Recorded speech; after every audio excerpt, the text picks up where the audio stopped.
When you choose to follow Jesus, does not mean that everything's going to be perfect and you can do whatever you want.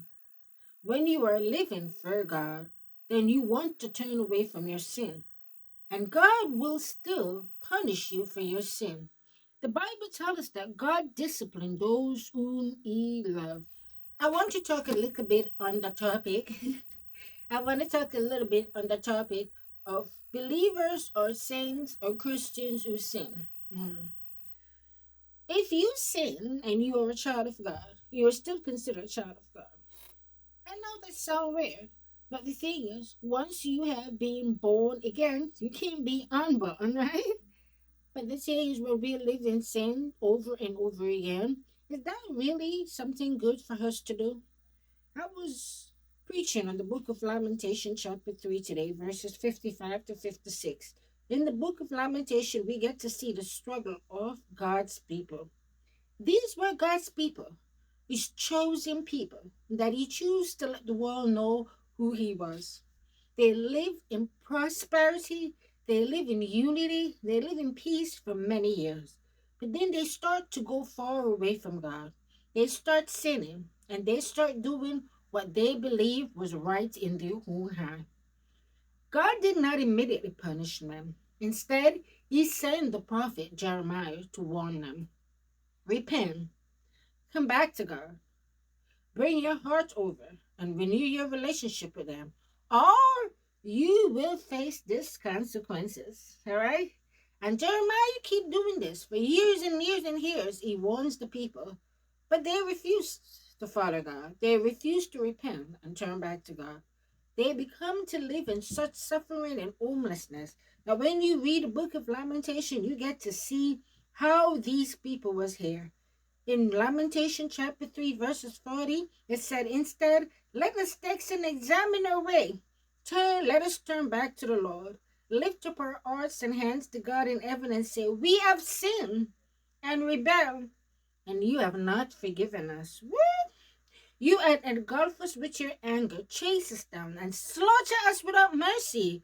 You have hidden yourself in the cloud, so our prayer cannot reach you.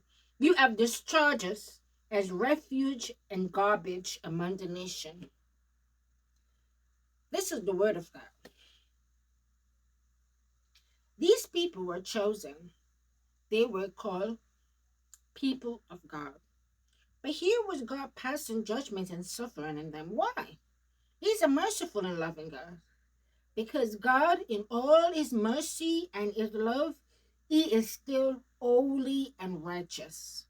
And those of us who seek to walk with Him must also seek to walk in the laws, the regulation, the love that He set for us. Now, Christ came during this time when Jeremiah, they did not have the salvation of Christ. Now, God sent His Son to fix all of that.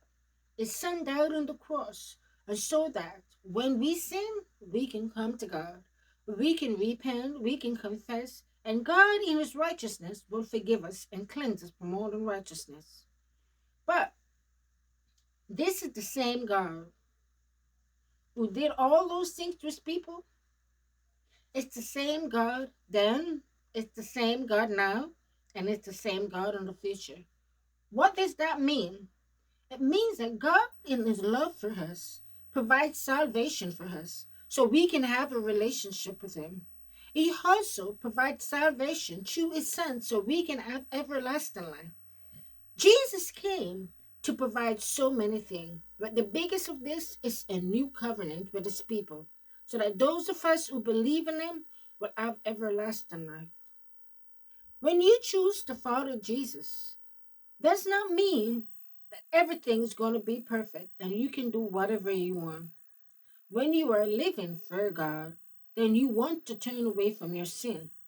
And God will still punish you for your sin. The Bible tells us that God disciplines those whom He loves. So not going to let you keep going on and sinning over and over. In addition, you may ask yourself, why should I live right with God? When all these wicked people out there, they're doing evil and they will prosper, but they won't. As Proverbs 11 verses 21 remind us, evil Everyone who does evil deed will be punished, but those who are godly will be set free. We have a choice. If we choose to walk with Jesus, we cannot walk in sin. We must repent of our sin. Yes, it's difficult. Yes, it's hard to do. Jesus knew that. Before he came to this earth, he knew it was going to be a hard thing, but he gave his life for us anyway. And in addition to that, he leave a resource to help us so that we don't have to struggle with sin. So not only does his blood cleanse us from our sin, but he gave us the Holy Spirit to guide us and to lead us. Now all we have to do is allow the Holy Spirit to influence us. Our thinking, our decision, our thoughts, we let the Holy Spirit influence us. And that means everything we do so prayerfully and with the guidance of the Holy Spirit. It's not easy to live in this world. But the most important thing for you to know if you are a child of God is that you are not of this world. You are only here temporarily. So while you are yet here, you still need to be the light of the world in all of this darkness. It's a big, big requirement. But Jesus said, I have already overcome this world. So how you live today is a preparation for how you will live in His kingdom. So let me encourage you today. If you are a child of God, if you are a believer, if you are born again and believe in Christ Jesus, repent of your sin. Confess your sin to God. Have a heart of regret and then turn away from your sin. Each day, you ask the Holy Spirit to guide you from the sins that you're struggling with the most, and He will. This is my encouragement for you today, so that every one of us can have a closer and deeper relationship with God. Let me pray for you. Heavenly Father, I come before you today with the person who is praying with me right now. We recognize our weakness, but we want to serve you. Give us the strength that we need to always walk in obedience to your word and to your love. Fill us up with your Holy Spirit and allow us to be influenced only by the Spirit and not by the world. We love you, and we know you loved us too because of the sacrifice you have sent through your Son, Jesus Christ. And so, Heavenly Father, I ask that you will give us the strength that we need today. And please forgive us for all our sin. Cleanse us from all our unrighteousness and help us to start afresh with you today so that we can walk in obedience with you and not face the consequences of sin in our life.